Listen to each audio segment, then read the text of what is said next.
I still find out that my colleagues ask questions. I wanted to get from the chair, the chair of this petition, clarity on Regulation 11 on issues of pension, issues of commutation of sorry. Yeah, that is number 10. Yeah, number 10. I mean computation of pension, because Regulation 11, that is gratuity where land of service that does not qualify for pension.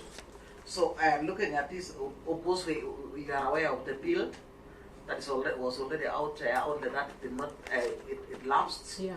And then we as a committee want to revive the same bill. Okay. So we are asking, was this fully captured, or is just issues of gratuity where land of service does not qualify maybe for pension?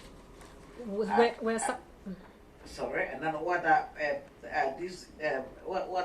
the issue of the order in the bill again?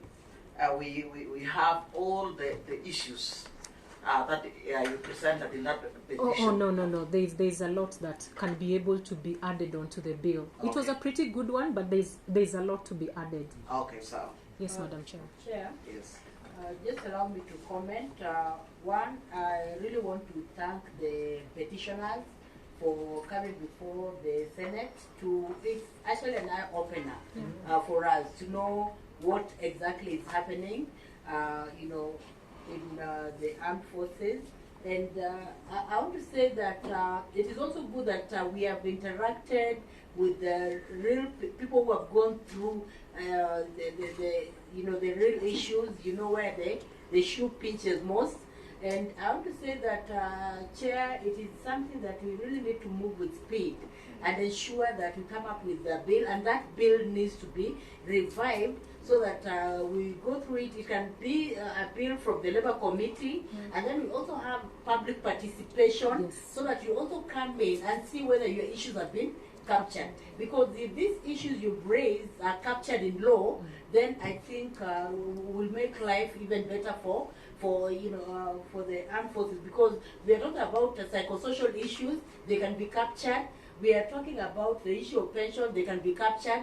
We can talk about also marginalization of the women in the armed forces, especially those who are single and they're not married, and also the issue of mental torture, even for families of even if you're single and you have 1 or 2 children, that's already a family. So those are issues that can be captured. So if they are really captured in the law and it's amended in a desirable way, that it can benefit the future of the armed forces, I think it can be very good. So I think, Chair, we need to really work very, very fast, because I'm sure maybe next year, but you never know, people might get too busy. But before people get busy, let's work on this law and ensure that it's reaching somewhere. So, thank you. Good, Madam Chair, there are those soldiers who have worked for over 30 years. And if you look at their pension, it is only 5,000 Kenya shillings. Now, when they come out, they are dying very fast because they cannot support their families. They have worked for this. They have worked for this country for so long. So if I work as an MCA for 5 years, I get a pension of 10 times that of a soldier who has worked for 30 years. We should look at them. They are our citizens. We get it. Madam Chair, with your permission, I also just want to add something more contemporary happening right now.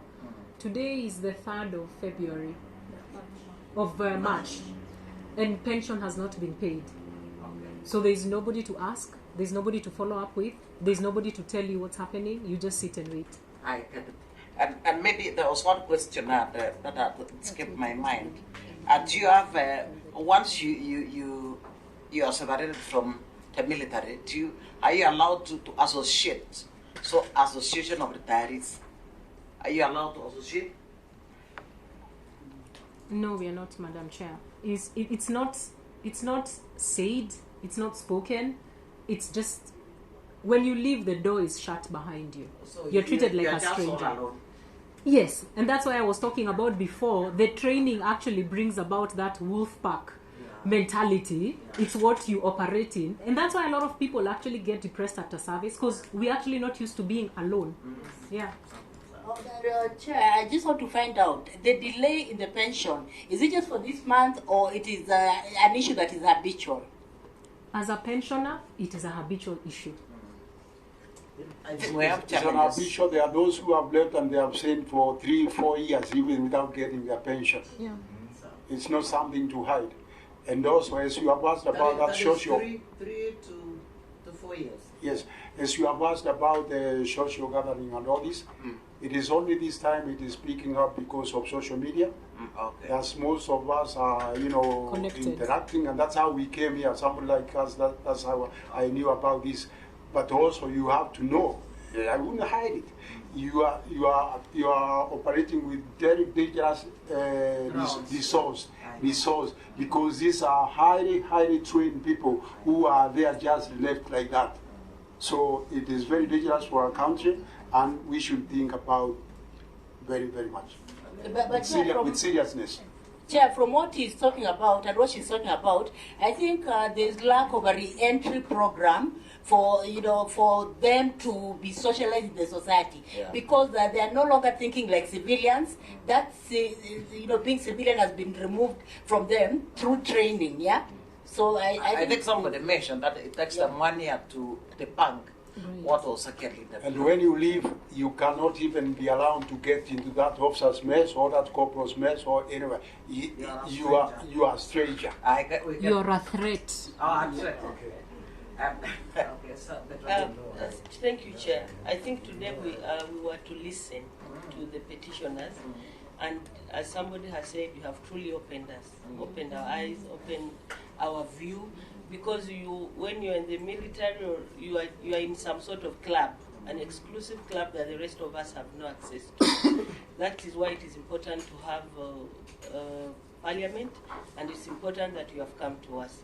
I would like to thank you also for being free enough to open up. That is the essence of having people's representatives.